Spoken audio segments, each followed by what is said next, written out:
नमस्कार दोस्तों, आइए जानते हैं पश्चिम बंगाल की दिन भर की ताज़ा और बड़ी खबरें। वीडियो को लाइक कीजिए और अगर अभी तक आपने चैनल को सब्सक्राइब नहीं किया है तो जल्दी से सब्सक्राइब कर लीजिए। मैं चाहूंगी तभी हारूंगी, ममता बनर्जी ने बताया कैसे आया इतना विश्वास। पश्चिम बंगाल की मुख्यमंत्री ममता बनर्जी ने 2026 में होने वाले विधानसभा चुनाव के लिए ताना बाना बुनना शुरू कर दिया है। सीएम ने बिना नाम लिए बीजेपी पर निशाना साधा। सीएम ने कहा, मैं तुम्हें चींटियों की तरह कुचल दूंगी। मैं एक जिंदा शेरनी हूं। मुझे घायल करने की कोशिश मत करो, मैं खतरनाक हो जाऊंगी। दिल्ली में 24 घंटे से बारिश गायब, पहाड़ों पर हाई अलर्ट। बिहार यूपी में हल्की बरसात, जाने 10 राज्यों का हाल। देश भर में इन दिनों मानसून सक्रिय है। पहाड़ी इलाकों में बारिश ने भीषण तांडव मचाया हुआ है। उत्तराखंड में बादल फटने से बड़े पैमाने पर तबाही हुई है। हिमाचल प्रदेश में भी मौसम विभाग की ओर से अलर्ट जारी किया गया है। उत्तर प्रदेश और मध्य प्रदेश में कई इलाकों बाढ़ का प्रकोप देखने को मिल रहा है। बिहार, झारखंड, बंगाल, ओडिशा जैसे राज्यों में भी मूसलाधार बरसात हुई है। पश्चिम बंगाल बारासात में बीजेपी की रैली पर पथराव, टीएमसी कार्यकर्ताओं पर उकसाने का आरोप। पश्चिम बंगाल के बारासात में बीजेपी की रैली के दौरान पथराव किया गया और काले झंडे दिखाए गए, जिससे तनाव पैदा हो गया। बताया जा रहा है कि राज्य में महिलाओं के खिलाफ अपराधों को लेकर निकाली जा रही थी, उसी दौरान पत्थरबाजी की गई। दावा किया जा रहा है कि तृणमूल कांग्रेस के कुछ कार्यकर्ताओं के उकसाने के बाद पथराव किया गया। गिरफ्तार करो या गोली मारो, बांग्ला भाषा के अन्याय के खिलाफ जारी रहेगा आंदोलन, ममता का ऐलान। पश्चिम बंगाल विधानसभा चुनावों से पहले मुख्यमंत्री ममता बनर्जी ने भाजपा और चुनाव आयोग पर तीखा हमला बोला है। उन्होंने बंगाली अस्मिता के मुद्दे को उठाते हुए भाजपा पर बंगाली भाषा और संस्कृति का अपमान करने का आरोप लगाया। ममता बनर्जी ने लोगों से जय बांग्ला कहने का आह्वान किया और चुनाव आयोग पर भाजपा के इशारे पर काम करने का आरोप लगाया। यहां खून बहेगा तो वहां पानी नहीं बहेगा, पाक भी समझ गया है। दिलीप घोष, कोलकाता। प्रदेश भाजपा के वरिष्ठ नेता दिलीप घोष ने पीएम मोदी के उस बयान का समर्थन किया है जिसमें पीएम मोदी ने 79वें स्वतंत्रता दिवस के मौके पर लाल किले की प्राचीर से कहा था कि पानी और खून एक साथ नहीं बह सकते। दिलीप घोष ने कहा कि पीएम मोदी ने बिल्कुल सही बात कही है, पानी और खून एक साथ नहीं बह सकते हैं। उन्होंने कहा कि पीएम मोदी पहले भी कह चुके हैं कि खून और पानी साथ साथ नहीं बह सकते। कछुआ धाम जाते समय बिछड़ा बच्चा, पुलिस ने परिजनों से मिलाया, कोलकाता।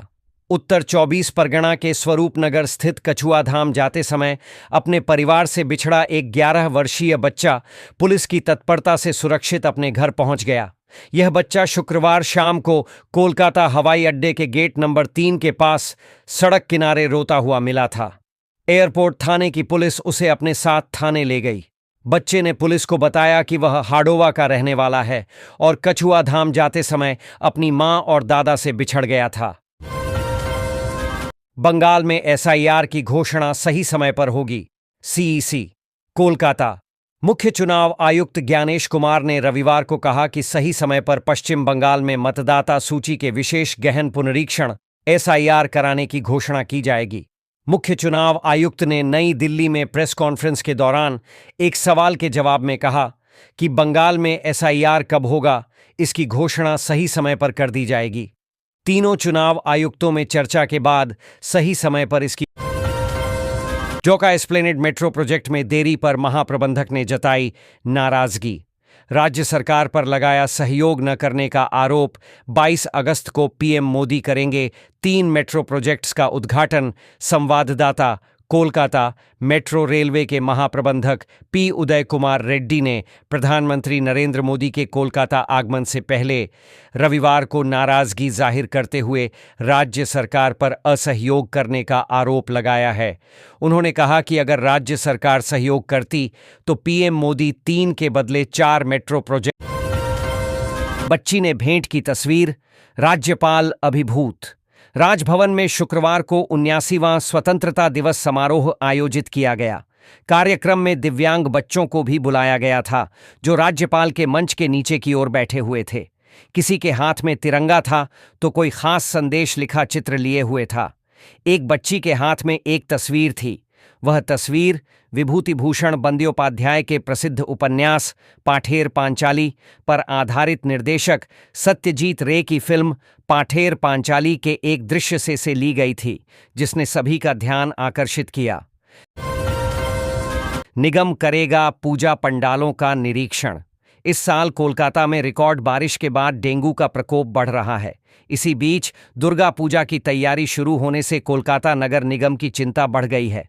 निगम को डर है कि निर्माणाधीन पूजा पंडालों के पास बांस के गट्ठरों और अन्य जगहों पर पानी जमा होने से डेंगू के मच्छर पनप सकते हैं। इसी खतरे को देखते हुए मेयर फिरहाद हकीम ने बताया कि कोलकाता नगर निगम के स्वास्थ्य विभाग के नेतृत्व में एक संयुक्त टीम वार्ड स्तर पर पूजा पंडालों का निरीक्षण करेगी। फिलहाल बंद नहीं होगा विद्यासागर सेतु। कोलकाता ट्रैफिक पुलिस ने विद्यासागर सेतु सेकंड हुगली ब्रिज को 24 घंटे के लिए बंद करने की अपनी पिछली अधिसूचना रद्द कर दी है। यह फैसला हावड़ा सिटी पुलिस और एचआरबीसी अथॉरिटी के अन्य कार्यों के कारण लिया गया है। पहले यह तय किया गया था कि 16 अगस्त की रात 9 बजे से 17 अगस्त की रात 9 बजे तक पुल पर यातायात पूरी तरह से रोक दिया जाएगा, ताकि मरम्मत और रखरखाव का काम किया जा सके। रेड रोड परेड, 39 बच्चे बीमार, मुख्यमंत्री पहुंची अस्पताल। स्वतंत्रता दिवस पर कोलकाता के रेड रोड पर आयोजित परेड देखने आए 39 स्कूली बच्चे अचानक बीमार पड़ गए। इन सभी को इलाज के लिए एसएसकेएम पीजी अस्पताल में भर्ती कराया गया। प्राथमिक उपचार के बाद सभी की हालत स्थिर बताई जा रही है। बीमार हुए बच्चों में मालदा, कूच बिहार, अलीपुरद्वार और कोलकाता के विभिन्न स्कूलों के छात्र शामिल हैं। बच्चों के बीमार पड़ने की खबर मिलने पर मुख्यमंत्री ममता बनर्जी रेड रोड से सीधे अस्पताल पहुंची और बच्चों का हाल जाना। मुर्शिदाबाद की हिंसा के लिए बांग्लादेश और बीएसएफ पर निशाना क्यों साध रही हैं ममता? ममता ने बुधवार को कोलकाता के नेताजी इंडोर स्टेडियम में मुस्लिम धर्मगुरुओं के साथ आयोजित एक बैठक में यह आरोप लगाया है।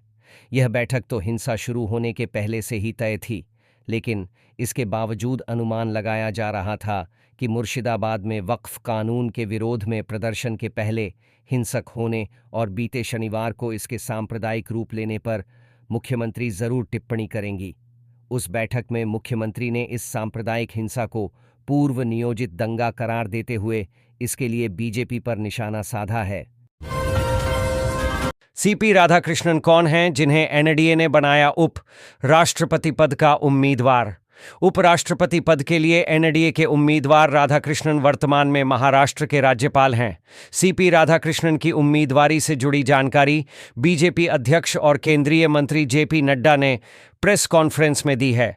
उन्होंने बताया कि पीएम नरेंद्र मोदी की मौजूदगी में संसदीय बोर्ड की बैठक में